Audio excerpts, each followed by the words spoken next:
Hello and welcome back. This is video number 2, and in this video we're going to talk about the main focus so that you have a better, clear view of what we're going to talk about in this video course.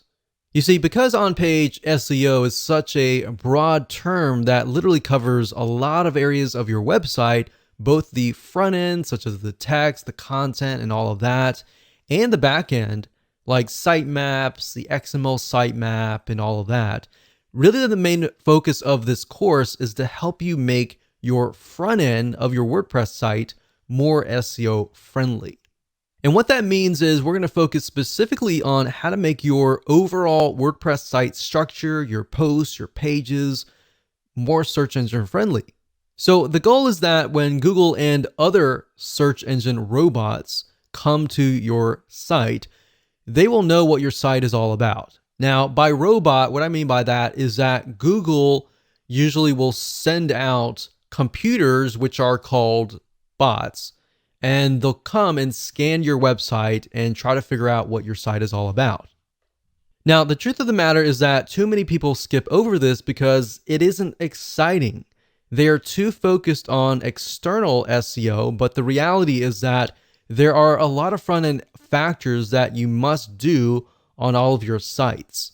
So by skipping out on these fundamental steps and just focusing on things like backlinking, you're really going to miss out on a lot, because when Google comes to your site, if your site is not search engine friendly and you've just got a lot of backlinks, then yes, you do have a lot of votes that your site might be good, but at the same time, it's like, okay, this is a popular site, but what is this site all about?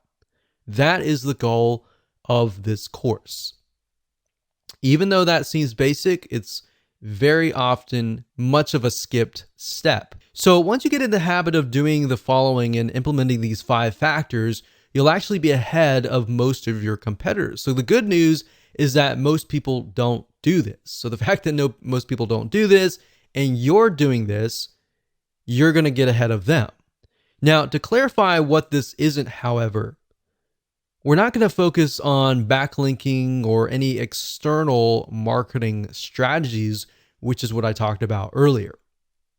So now that you have a clear idea of what we're going to talk about, let's move on to video number 3 and discuss the 5 important factors that all of your posts, your pages, your content, your text, your URL structures, and everything else should contain. Hello and welcome to video number 3, and we're going to talk about the 5 important factors.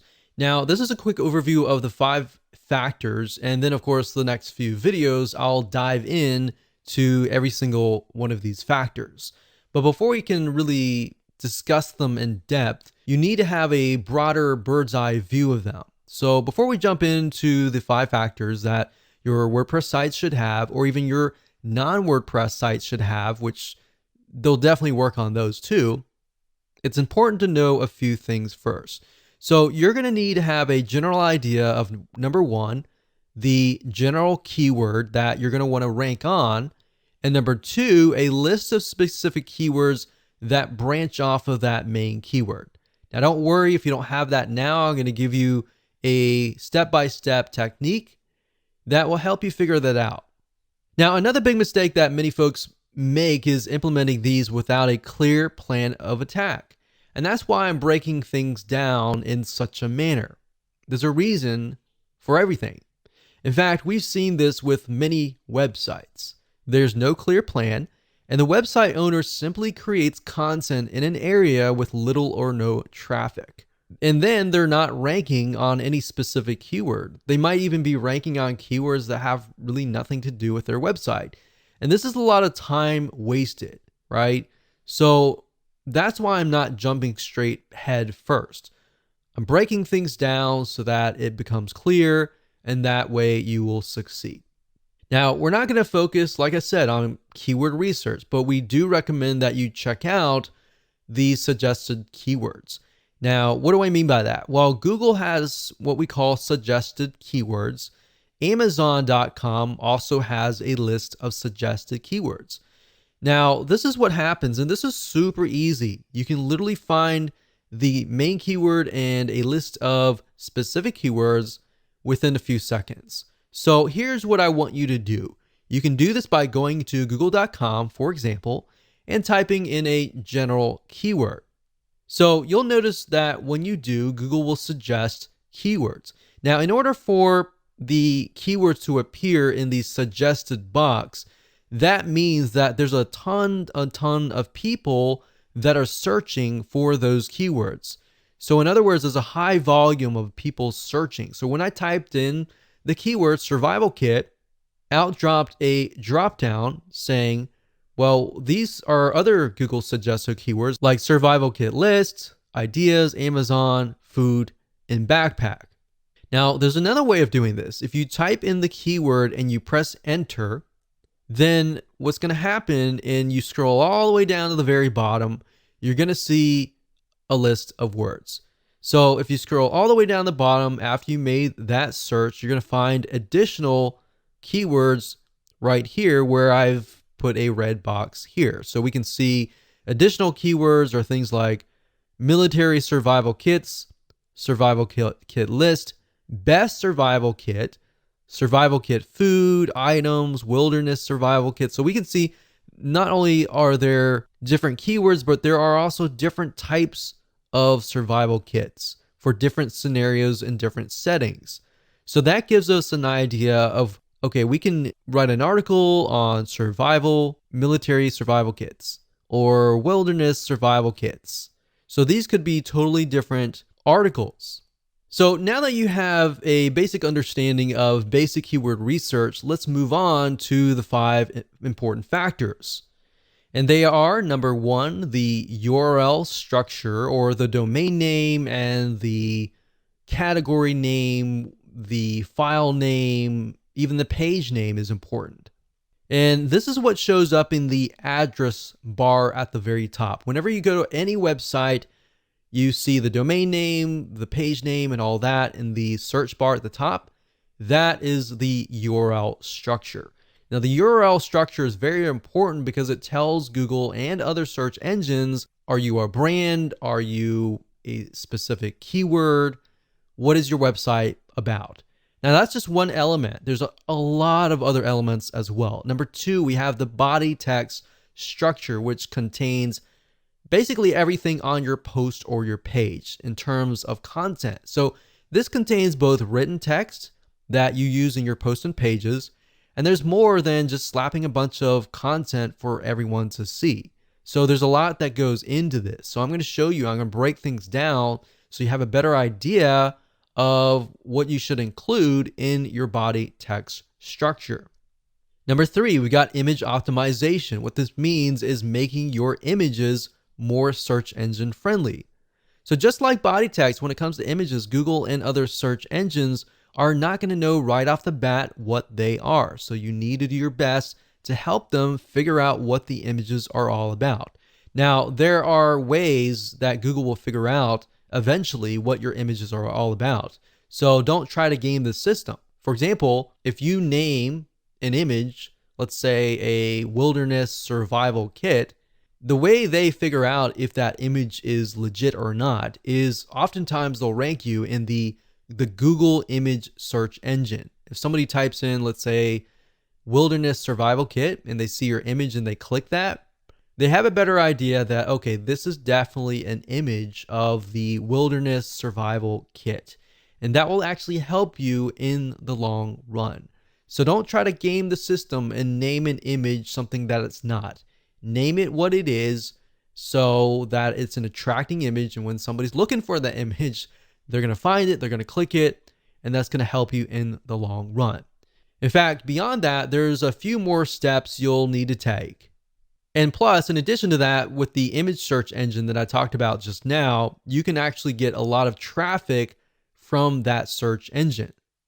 And of course, we got factor number 4, which is title optimization, basically how to make your titles search engine friendly, because the reality and the truth of the matter is that your titles do show up in the search engine, so you definitely need to do this right. Otherwise, you're going to attract the wrong person. Meta optimization is the same thing. You've got the description and other metadata that will show up underneath the title in the search engines. So you want to make sure that you attract the right person. Now that we've talked about the 5 important factors, let's dive into every single one of these 5. Okay, welcome back. This is video number 4, and we're going to talk about the URL structure. Now, this is something that has changed slightly in the last decade, but it hasn't changed drastically. Now, before we discuss what you should use in terms of a domain name and your URL structure, let's discuss why this is important. You see, when Google and other search engines try to figure out what your website is all about, they look at your website as a whole. They're not just going to look at your URL structure, your domain name, or your categories or your page name. They're going to look at everything as a whole. Plus, in addition to that, they're going to look at how people interact with your content and if that is true. Now, part of that is what appears in the URL. A search engine friendly URL structure can actually go a long way. Not only will it help the search engines figure out what your page is all about, it's also going to help a human visitor understand what the page is what. And that means that keywords still matter, but you have to be careful not to keyword stuff your URLs. And by keyword stuff, what I mean by that is you're putting too many of the same keywords in the same area. In other words, back in the day when Google started, for example, you literally could keyword stuff a page and get ranked really, really quick. But now Google has become much smarter. Their bots and intelligence have become smarter. So that's a big no-no. Don't do that. And I'm going to show you in just a minute why, if you use certain domain names, that can have a drastic impact on that. So let's talk about domain names. So what should you name your domain name? Should you use an exact match domain, meaning that the keyword is in the domain? Or should you use a brand name? Well, there's a big debate that using a keyword in the domain name will actually get you ranked higher. That actually worked back in the day. Sometimes it still works today. And there's really no right or wrong answer. Literally, at the end of the day, we don't know. Nobody knows what Google wants. In fact, what we found now is that there's so many exact match domains and so many people that are using keywords in their domain names that it actually might help and it might not. And that's why you need to make sure that you don't look at one element, but you look at the whole website as a whole. So yeah, that was quite popular maybe 5 years ago, something like this, yourkeyword.com.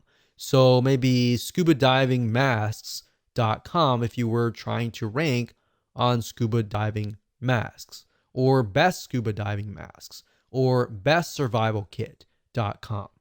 And that used to work and sometimes still does, so we can't really say for sure that if it doesn't or it does.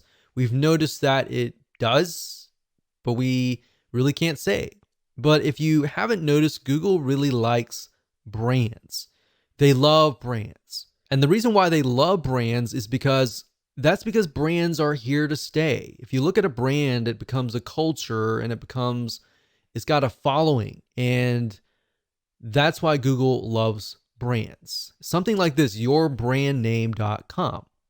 Now, Google is quite smart and has robots that know that people are trying to keyword stuff or game the system in terms of domain names or domains plus the URL structure. Now, we've had success with brand names, so we lean towards that as the long-term view. But then again, exact match keyword domain names work well for some other people as well. So we can't say for sure that if it's not going to work. So at the end of the day, it's really up to you. But what I'm going to show you in just a minute will reveal to you why using a brand name will actually help you, especially in preventing you from creating duplicate or keyword stuffing in the URL structure. So the URL structure looks like this: www.yourdomain.com/category/your-page-name. And that could be anything depending on how you go about naming that.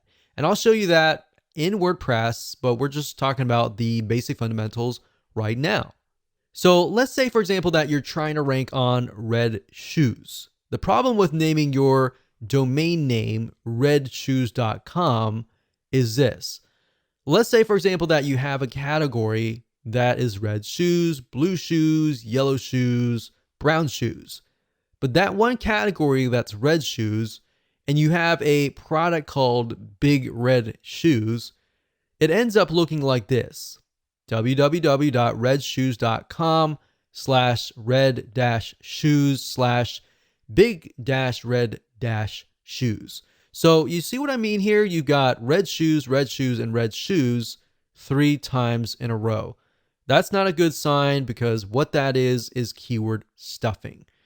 Now, this isn't good because it looks like you're trying to game the system when in reality you might not be. But let's say, for example, that your brand name is Super Fast Feet. And as silly as that sounds, that's something that just came to my mind, and it'll make more sense. And the product name is Big Shoes. Now, I know that's not great, but hold on. It would look something like this: www.superfastfeet.com/red-shoes/big-shoes. So Big Shoes is a type of red shoes, but it belongs to the brand name Super Fast Feet, or the e-commerce store, or the digital store, or the local store. So by doing that, now you see red shoes only shows up once. Now, by using a brand name, you have the potential of selling other things. If you just do redshoes.com, you're stuck with only red shoes, right? But with Super Fast Feet, you could cover shoes, you could cover slippers, you could cover socks, you could cover a variety of different things. You could even cover lifestyle of running, exercise, and all of that. So brands, not only does it help you with your URL structure, but it also helps you diversify and expand what your website could potentially be about. Now, in this case, the word shoes shows up twice, but that's okay. Do you see what I mean here, and why brands actually help you avoid keyword stuffing? Now, another tip is to make sure that your URL is no longer than 90 characters long. Okay, so first things first, go ahead and log into your WordPress site, as you can see here. And then what you want to do is access the permalinks to make sure that your URL structure is search engine friendly. So what you need to do is, to the left-hand side, go to Settings, Permalinks, and then we'll get to here. Now, at this point, you're going to want to choose Post Name. Click Post Name, click Save down here, and that's it. So what this is going to do is, every time you create a post and a page, it's going to title the actual post and page and put it in the URL. You see, if you choose a numeric, or if you choose anything like this, then when Google comes to your page, they're not necessarily going to know. They're going to look for the body text, but the URL structure is by no means search engine friendly. So as you can see here, the plain version is just $P=123. As a human being as well, you don't really know what that is, right? So choose post name, click save, and that is the reason. Now, if you go on to a post or a page, so if you go to posts and choose a post or a page, this is what it's going to look like. So when you create a post and page, like for example, right here, this article here that says 10 different places to find credible freelancers online. If you have it here, you want to make sure that that is in your permalink. Permalinked is the URL structure. So we click on edit here. We can see that it says 10 different places to find credible freelancers online. So what you want to do is, obviously we can't change the domain name, but we're going to put the title in here, and you want to put dashes in between the words. And when you're done, click on OK, click update, and that's it. So that's as easy as it gets in terms of editing the URL structure. Now, of course, you can add them into categories. So if you have a category, let's say in this case, we have freelancers.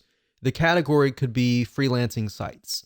And then you could have maybe 10 different posts on freelancing sites, so that as a human being, you know that we're looking at this, and it's under the category of freelancing.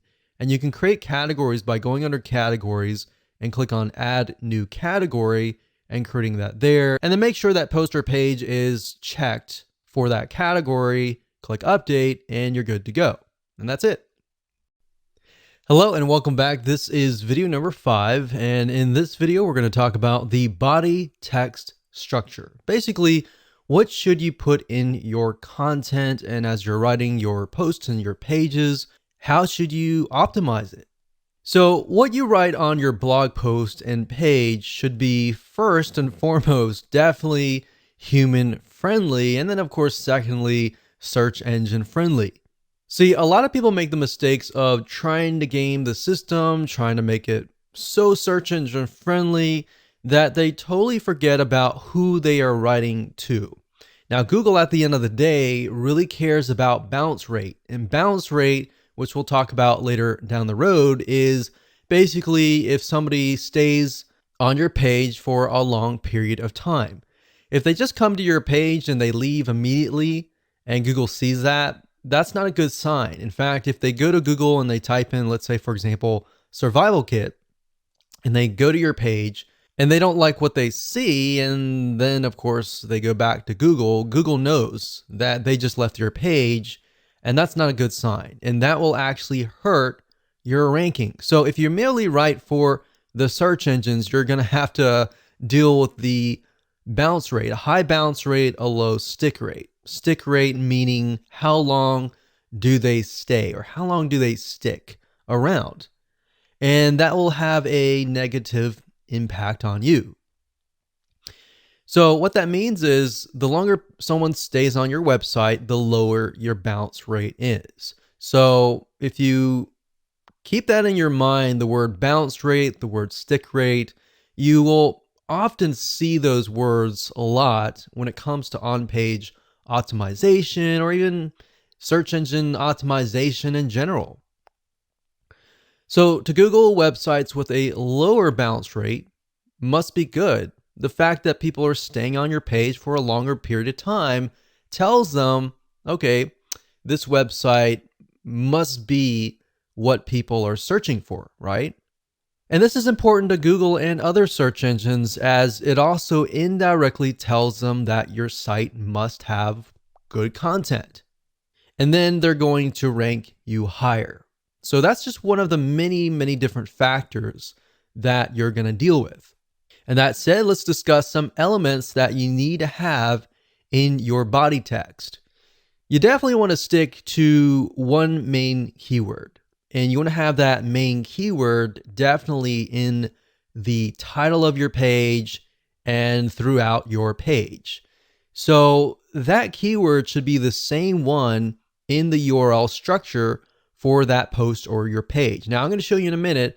If we hop on over to WordPress, you can name it the title, and if everything is set up correctly, the permalink or the URL structure should have that keyword, and that keyword should be spread about. Now, you definitely don't want to make it appear too many times, otherwise that will be seen as keyword stuffing. So it should appear, like I said, in the page in headings 1 and 2, which will be in the body text. And I'll give you an example later down the road when we show it to you live in action. And it should be somewhere in the first paragraph as well. It should be bold or italicized. Now, don't overdo it. There are actually ways to get around doing this and make it look natural. You got to remember, you're writing first and foremost for the human being first.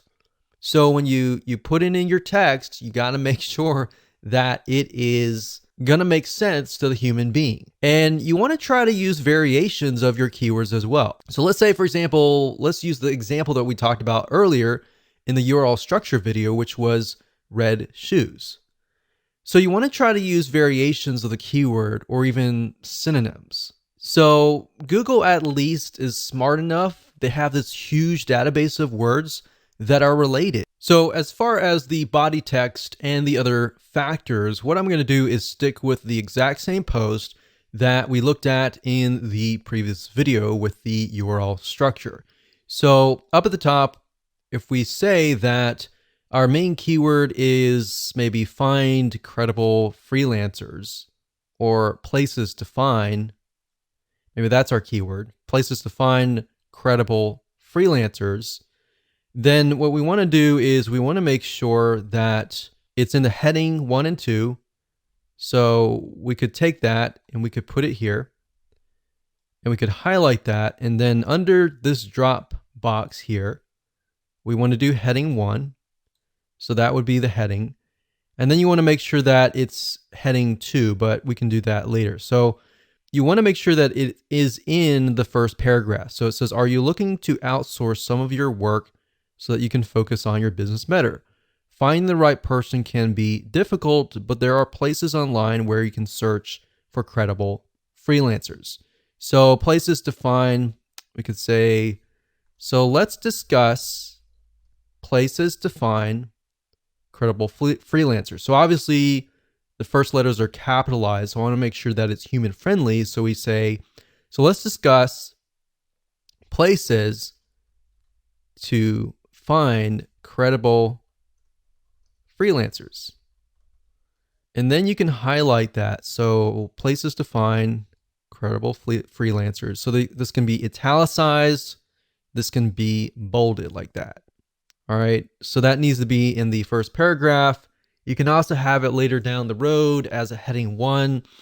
And if we scroll down, we don't have an image right now, but we'll talk about that later. We'll find an image and I'll show you how to add an alt tag. You want to do that. You want to go through and you want to create variations of this keyword. So places to find credible freelancers, Fiverr.com. This is a good place to find great freelancers. So we use the word credible. You can mix it up and say good place to find great freelancers or hardworking freelancers. So what I'm saying here is you don't necessarily have to use that exact match keyword, but you're using variations so that Google knows that you're not trying to game the system and you're not trying to keyword stuff. But at the same time that it's a variation or it's a similar synonym or word so that it appears more natural. So we can go through here. We can do other things as well. That's pretty much the basics of it. But another thing you can do is tags as well. So you can add tags. Let's move on to the next video.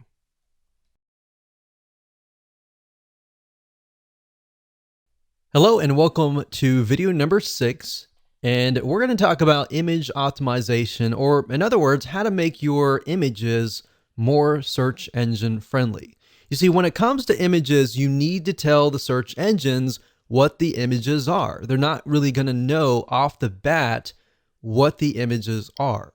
Now, there are ways that Google can figure out what the images are, which we'll talk about in just a second.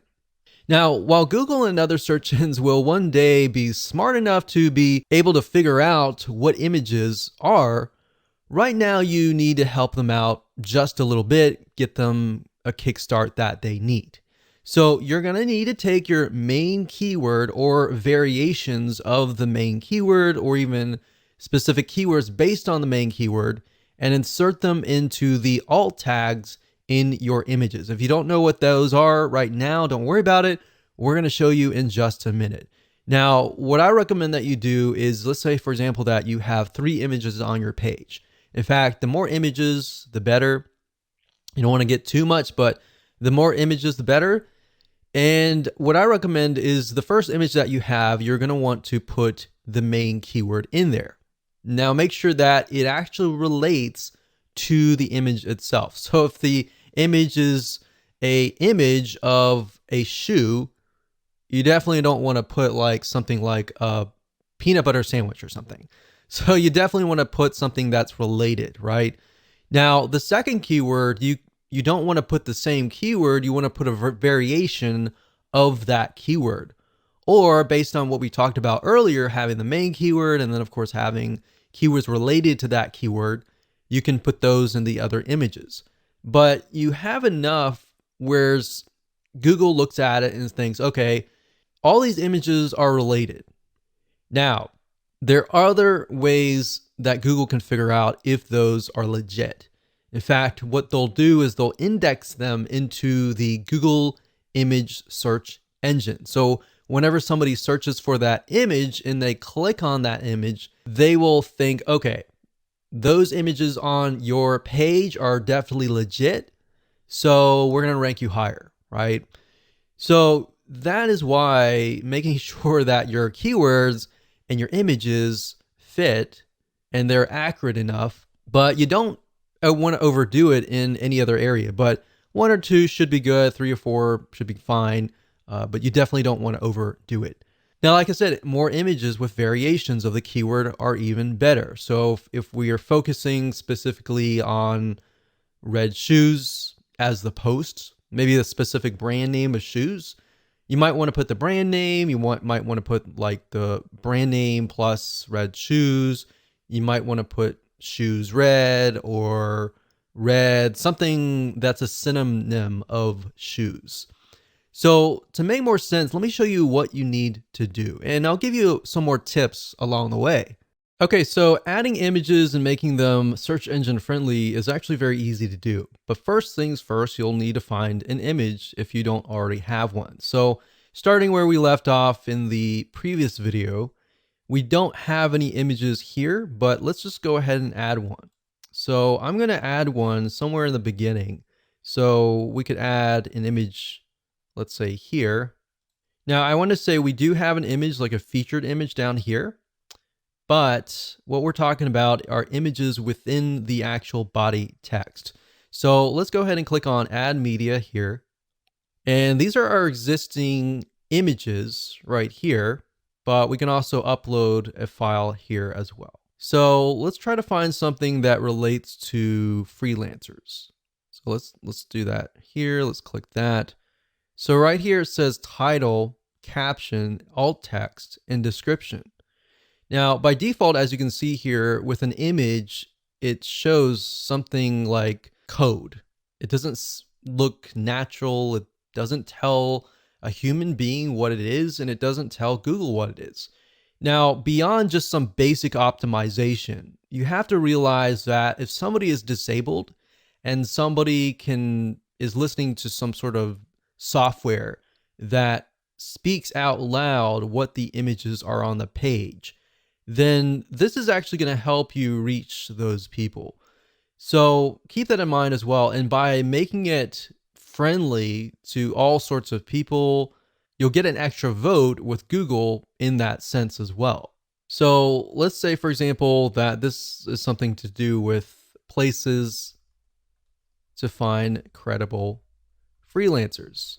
So all you need to do is simply put that in the alt text. Now, for the title, you want to do something similar. You can do top 10 places to find credible freelancers. Now, bear in mind that these images might show up in the Google image search engine. And if they do, this information will show up.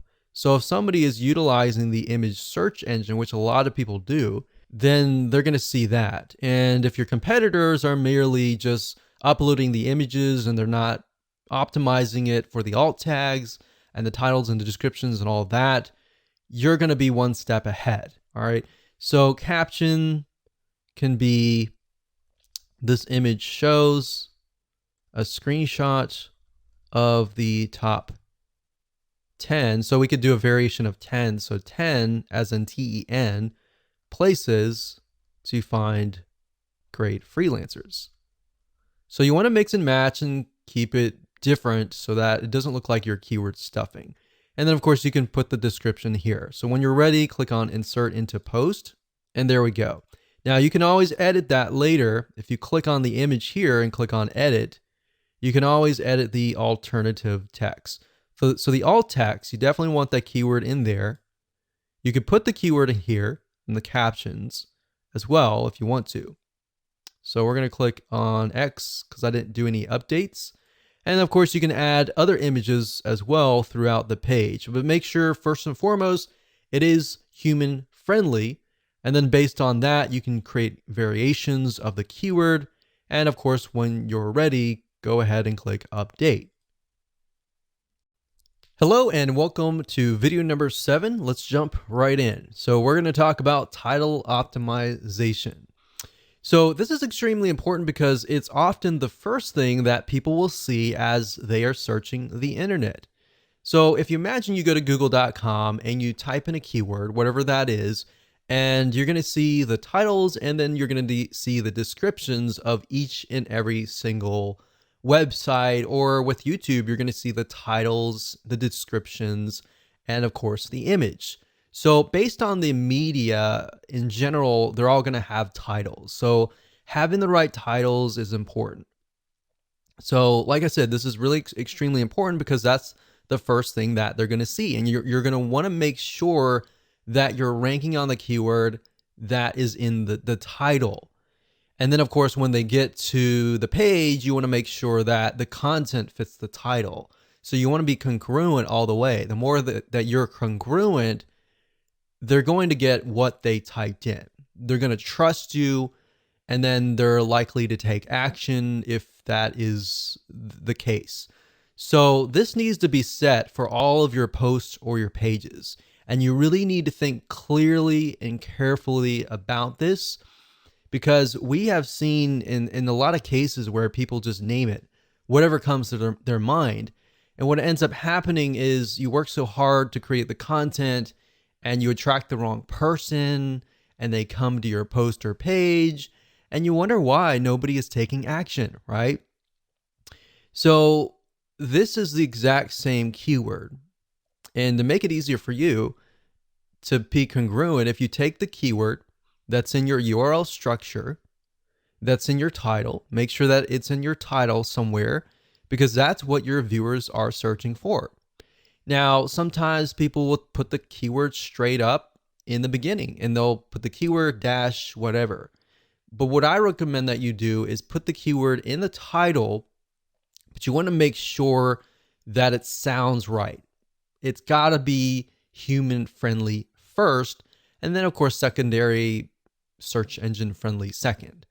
Because at the end of the day, and the way Google is moving towards long-term wise is towards engagement, more social engagement, people engagement. That is what is important to them. Because at the end of the day, if you think about it, their goal is for people to search, find what they want. So they want to make sure that they connect you to the right person. And all they really care about is they don't really care about you. They care more about the customer, who is the person who is searching, right?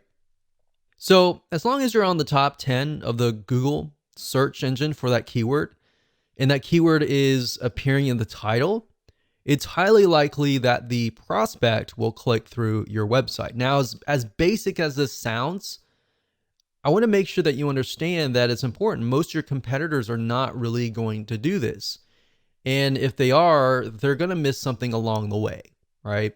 What we've seen over the years is sometimes they'll have the title right, they'll have the URL structure right, but when people go to the content, it just doesn't make sense. So as long as you're congruent from the keyword to the title, to the poster page, to the content itself, to the call to action, to the product, everything is congruent from that point in the beginning to the end, you're most likely going to gain the trust of the prospect, and you're most likely going to get the conversion. That's the most important thing. So as long as your poster pages are related, you're most likely going to see a higher conversion rate across the board, like I said earlier. Now, as a rule of thumb, your title should be no more than 75 characters long. You don't want it to be too long, because psychologically that will actually overwhelm whoever is typing things in. And most people are just scanning, they're not reading. They're looking for what they're looking for really quick.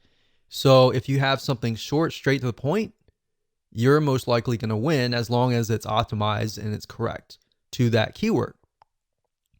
So now that we've talked about the fundamentals, let me go ahead and show you what you need to do to set this up properly. So we already briefly talked about the title, but this is your title, right? So a lot of times, let's say, for example, that the keyword is places to find credible freelancers. Sometimes you'll find people do something like this, places to find credible freelancers. And then of course they'll put the keyword first and then they'll put a sentence. You can do that if you want to. There's no proof that it doesn't work, it works or anything like that. But you definitely want to make sure that it is human friendly first and foremost. So in this case, ours is 10 different places to find credible freelancers online. Or we could do something like top 10 places to find credible freelancers. Now, whatever you do, if you change the title here, make sure that it's changed right here as well. So if we do that and we go back over here, we just copy that in, but we need to make sure that there are dashes in between the words. So what I'm doing right now is I'm simply adding dashes in between the words. So there we go. We click OK, and that's it. So the title is crucial. Now, I'll show you later down the road where you can use 2 WordPress plugins, which you can add more data like the metadata, the description data, and all of that. But for now, by default, if you don't have those WordPress plugins, what the search engine will often do is they'll grab the title.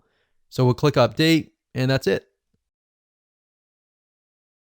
Okay, so this is video number 8, and we're going to dive straight in and talk about meta optimization. So this is the description that is going to show up on the search engines. So just like the title optimization video beforehand, this is what people are going to see in this search engine when they search the internet for a specific keyword. So in other words, it's the description beneath the title, and you're going to need to make sure that this is set up both in your posts and your pages. And this needs to be no more than 160 characters long. So let me show you what you need to do. Okay, so we briefly talked about this before, but I'm just going to do a recap here. So we talked about the meta description being important. So for images, like I showed you with the image optimization, that's why the description is crucial, because if they're appearing in the image search engine, it will actually appear with that description and that title. Now, if you don't have a WordPress plugin that is installed, it's typically going to grab this as a title, and then the description usually is the beginning paragraph. So for congruency's sake, you want to make sure that that's why the keyword needs to be in the title, the first headline here, and the description.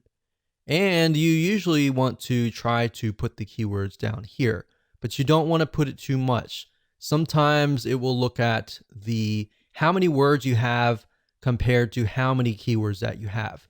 If you have too many keywords, you're going to want to add more text. If you have more keywords, you definitely want to add more images as well. So the more images, the more text that aren't really that specific keyword, the better. So by default, like I said, it's going to grab this as a description, but then as you have the WordPress plugins that we'll talk about later, you'll have the opportunity to add more metadata, which I'll show you later on. But this is sort of a video that's sort of a preliminary to discuss why the metadata is actually still used. Hello and welcome to video number 9, and congratulations, first and foremost, you've reached the end of this video course. And this is kind of a bonus because we talked about how to manually optimize your WordPress site. Now we're going to talk about how to automate the process. Now, the reason why I didn't jump straight into this was simply because you need to understand why things are important, what elements you need to have on your pages to make it important. Because yeah, you can use this system to automate it, but the 2 plugins that I'm going to talk about, some of them will actually automate certain processes like the URL structure. But at the same time, knowing how things work and why certain things are important is more important at the end of the day, because you're going to understand how to implement these factors. So now let's talk about the 2 plugins. With these 2 WordPress plugins, you can literally boost your on-page optimization on just their free levels. So they both have a free version and they both have a paid version. Now, two of these are very common. The first one, you'll most likely maybe already be using it. The second one is not so popular, but they actually work hand in hand. So let me go ahead and show you these plugins and why they are both important. So the two plugins are first Yoast SEO, that's YOAST.com. And if you go here, you can get a better idea of what it's all about. But this is one of the most popular SEO plugins, and this will actually help you optimize your site automatically. So now that you understand the basics, the title, the description on all of that, a lot of times what Yoast will do is if you just create a title and you put that in the title of the WordPress post or page, you click update, it'll automatically fill in the permalink or the URL structure. So, and it'll fill out other data as well as you begin to create your post and your page. Now that's the free version. The paid version actually takes it one step further and does a lot more. Now I'm not going to cover all that in this particular video because you can go here, you can check it out for yourself. Now, if you want to figure out how to install it, it's very easy. All you have to do is go to your WordPress site here and go to add plugins under plugins, type in the word Yoast, and you'll see it right here. The second plugin is called SEO Squirrely, as you can see here. So you can do a Google on this, but if you type in SEO Squirrely, that's SEO SQUIRRLY. And if you go here, then you can actually download the plugin, and there's a free version, which is, in my opinion, we've tested it out, and the free version is really, really good. And what SEO Squirrely focuses on is schema. And schema is necessary because that's the way of the future, and it tells search engines what your site is all about and more information than that. But the short answer is it just helps optimize your site in a much better way. And now when you go to SEO Squirrely, it'll say, you know, our plugin is better than Yoast. And then of course, Yoast, sometimes you might see an article out there. I haven't seen one, but I'm sure there's a comparison, and you'll see that they're going against each other. But at the same time, you can either do Yoast or you can do SEO Squirrely. Now, what we've found is SEO Squirrely focuses on schema, like I said, and schema is just a way to make your site appear in the search engines where people will click on your link. So if you've seen, for example, the ratings, the 5-star ratings that appear in the search engine, that is based on schema. And there's a lot of other different little elements where if you've got on your page like images and videos and all that, SEO Squirrely will automatically optimize those media types on your page.